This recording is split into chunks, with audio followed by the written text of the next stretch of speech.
Oh, you're there. Wondered where you'd gone. How you doing? Okay, so this video is a day late. Ooh, sorry. Doing other stuff. I'll show you that in a bit. You can't see me very well. Can I move you? Do you mind? Oh, you all right there? You're all right there. Okay.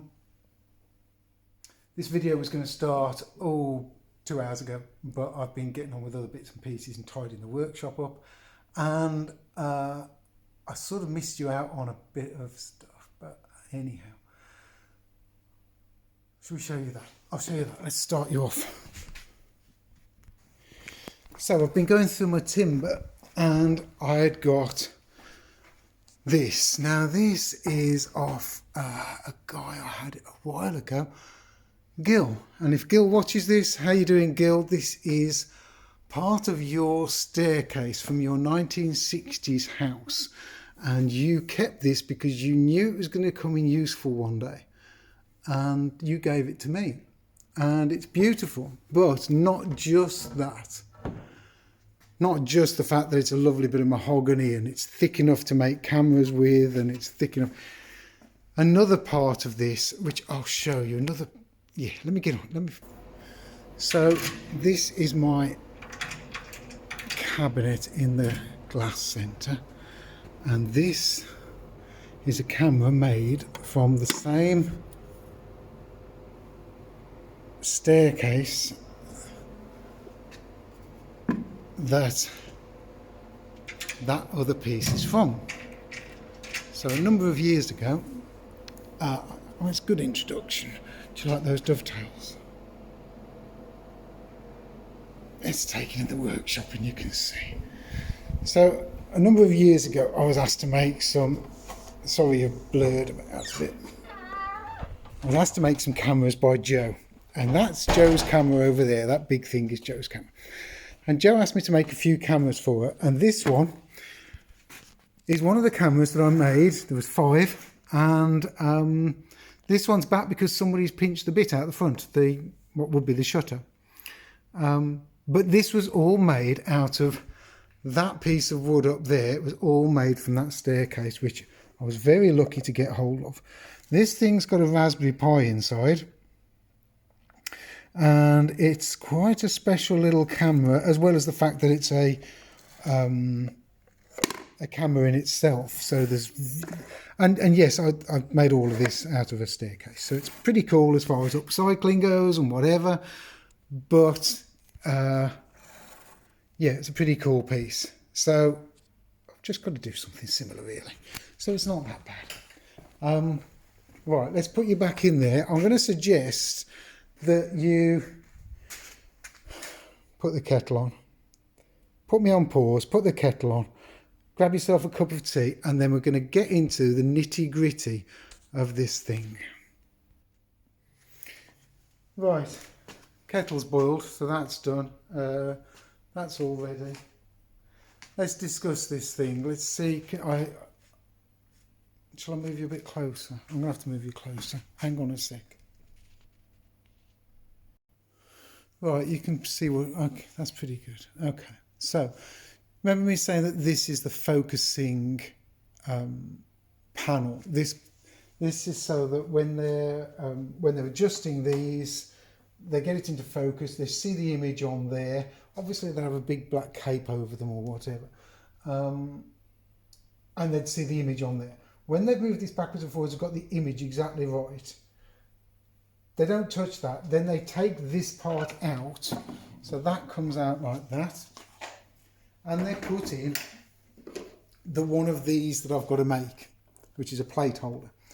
Now I've been looking at this already, and it would have been great to have videoed my thoughts, but when you're thinking, you suddenly think, oh, I know what it's done. So I was trying to figure out which way round it's got to go, and it's all sorted now. This is a bit of a giveaway. So it's a very fine ribbon. It's ever so lovely, black velvety ribbon that they've let into there. So I've got to take this out and have a look at that. Is it let in or is it straight on? Yeah, see, I've got to take this apart anyhow. Yeah, look, let me see, can you see what I'm looking at? This is, wow, I bet that's, oh, right, I know what they've done. Okay, I thought this was like a slot, but it isn't. It's higher in the middle and lower on the edges, so that when it goes in and out and slots up and down, because it's lower on the edges and it's glued in on these edges, it can't accidentally catch and fall out. So that is most likely, I will check it, is most likely proud in the middle to give them tighter, and then shallower on those to make sure those edges are glued down. So that's really good. So that's good to see. So we know that this now goes this way round, and this is how it's going in. So we can start looking at the plate. The thing is with cameras, it's not just a bit of woodwork. What you've got to allow for is light. Light is the enemy of these things. So whilst this thing, the focusing plate, goes in and drops down like that, it's got a rebate there from the light source. It's got a rebate there to go round. So that's protecting any light going in through here. So that's why rebates are really important, rebates and grooves. So what I'm going to do is, I've been looking at it and thinking, what I'm going to do is I can't get you any closer. I can. Can you see? Let me stop you. Let me stop you. So can you see this little notch here? That little notch is so that when the when the focusing panel goes in and drops down, it locates on there, and it makes the plate tighter, plate holder tight against this surface here. And at the top there's a bit notched out there that a bit protrudes off the other plate holder, drops into there. So it's a way of keeping all four corners are tight against that frame. That surface is so important, it's unreal. And now I've looked at that and I've thought, well, maybe that's the first place to start. Maybe what I should do is measure this and see just what we've got there. It's about 8.5 mil. It's approximately 8.5 mil. Yeah, 8.5 mil. So what I do know from cameras is these plate holders are made up of a number of different pieces of wood. So if we look at this construction, there's a, can you see that right? Let me just zoom out a bit. Sorry about this.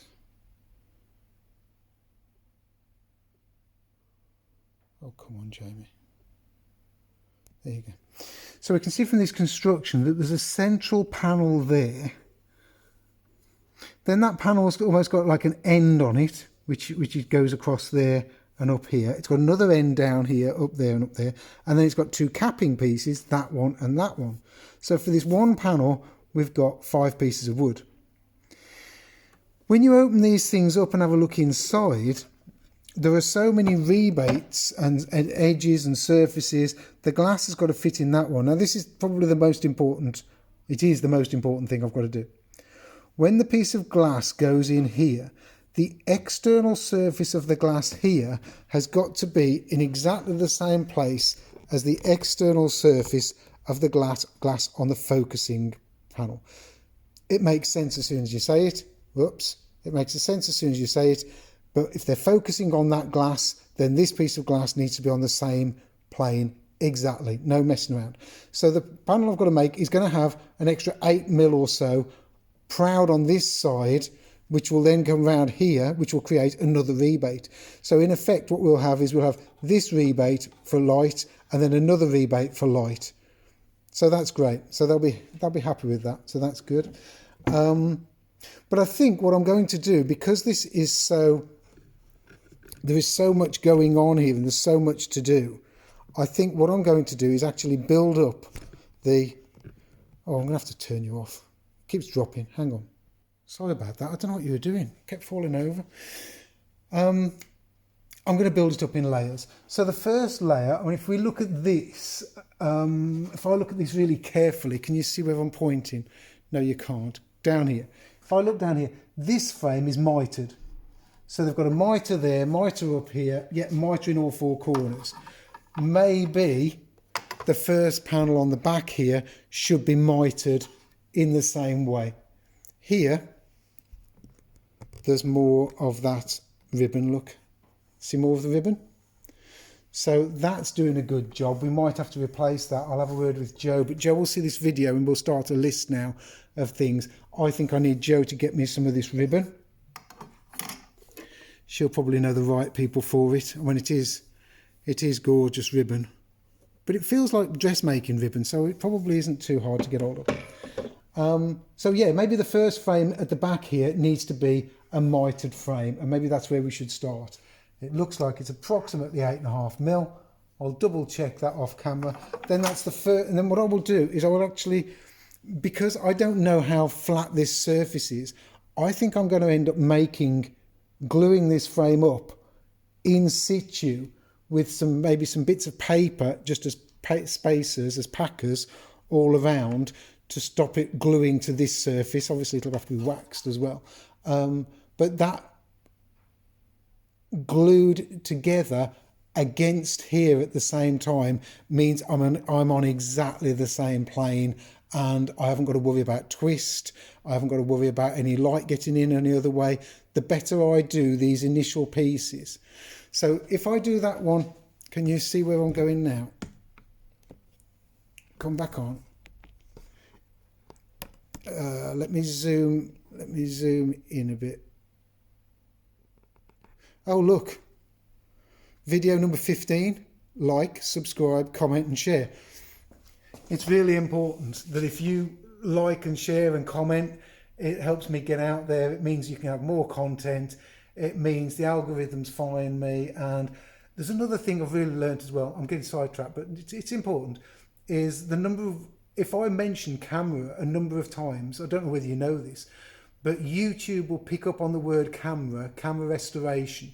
That's why a lot of videos you hear the repeated words. It's because it goes through a sort of listening software that listens to words to make sure that they get rid of swearing and all sorts.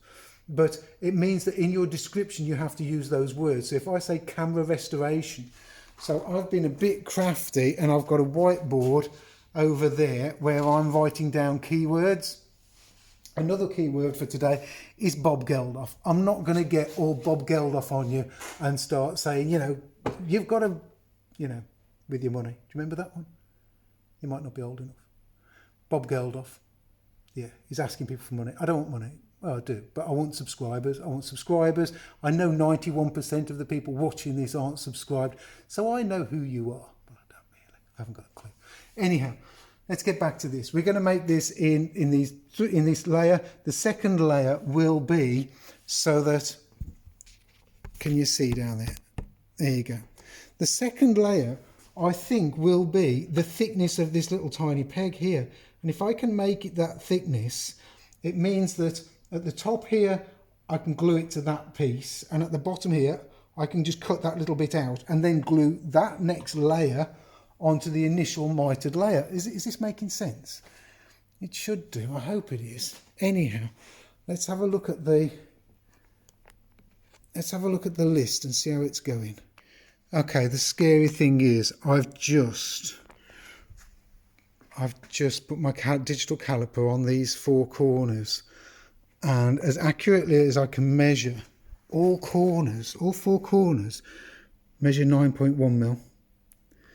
So let's get that down, that the first frame, so I'm going to make some notes about this because we don't want to forget any of this. So the first frame is 9.1mm. So I can get that piece of wood from over there and I can cut out the four pieces I need, or I'll cut a strip off, and then I can put them through my thicknesser down there, and I can create that first frame at 9.1 mil, and that's my first layer. My second layer, which I can't believe, on the bottom and tops is 11.1 as well. So the first one is, so the second frame is 11.1. So now we've got the two thicknesses.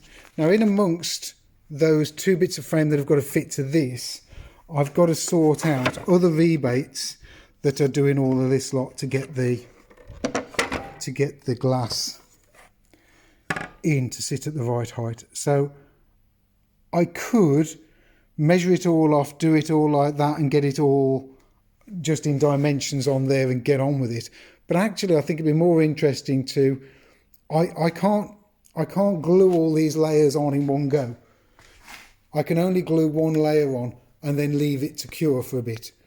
So I might as well, while I'm leaving one layer to cure, glued on, leaning against here, touching there, but cramped up, I might as well, while I'm gluing, waiting for that to cure, get on with planing the next piece. Does that make sense? One layer at a time. It means as well, when I'm looking at it, I can then work out what rebates are in the frame over here, what rebates I've got to do on there, because some of these that go on here will need, they won't all be on the same plane on the inside. They might have rebates on the inside. So it just makes sense to create it layer by layer. There is another reason for layering it or laminating it. The other reason is if I laminate it, we've got a lot of strength. We've got so much strength going on. Laminating wood, which means gluing pieces of wood together, gives you so much structural strength, and cameras are made that way so that one piece of wood can't have the strength. It can't have the strength to distort all of the other pieces of wood around it. So, you know, if you had one great big lump of wood and you made something from it, if you carved something or made whatever, a chair from one big lump of wood, that huge lump of wood will split, shape, distort, twist. If you made another chair out of loads of pieces of laminated wood, you know what I'm going to do? I'm going to show you something. Wait there a sec. Right. This is my stool. This stool is was a competition online a long time ago. Long story. I'll tell you about it another time. It's got laminated legs. Each one of these legs is made out of 17 pieces of wood. And because of that, the strength in this curve is huge. It is so strong because that piece of wood is bent, glued and dried in that position in a former. So it is at its happiest in that shape. It doesn't want to start straightening out. It doesn't understand straightening it out. It understands that it is laminated, it is glued to the next piece in this curvature, and that is where it's happier. So, and I froze, I forgot what I was going to say. Hang on, let me get an offcut and I'll show you. I froze, that was weird. Anyhow, look, that's one of the offcuts off the bottom of the leg. Now what I did was I tried to, and it was reasonably successful, I tried to put the pieces of wood back in order on the, in this shape, back in order that way, so that when they came out of the plank and they were cut into thin strips, they were glued back in the order they came out of the plank, so that, do you want to get much closer? I mean, some people would say that hasn't been laminated, but it's only when you see the offcut that you really realise that what went on. Now you can see a little bit of red on there. I'm making excuses now. You can see the bit of red on there. That little bit of red was because some of these going through the thicknesser, some oak, some of the wood doesn't like it. It shatters and it breaks, so you lose a piece. So I ended up having to put 2 extra pieces on the outside of that end of that piece of wood. But if you look at it like that, you won't notice. So lamination. Laminating timber is fantastic. I do quite a bit of it. Oh, I should tell you, that stool, 97 pieces of wood. These are laminated. that curve is laminated. 8 pieces of wood there, 8 pieces of wood there, 8 there, 8 or 9 there, can't remember. 17 pieces of wood. Count them, 17 pieces of wood in that. So laminating is pretty fantastic. Oh, and a wooden thread as well. I'll tell you about that another day. If there's enough comments, we'll walk through it. So laminating timber in this way just means that I'm going to have no fuss. It's going to dry where I want it, and we're going to get the most important thing, which is dark. We just don't want daylight, any light to get in there at all.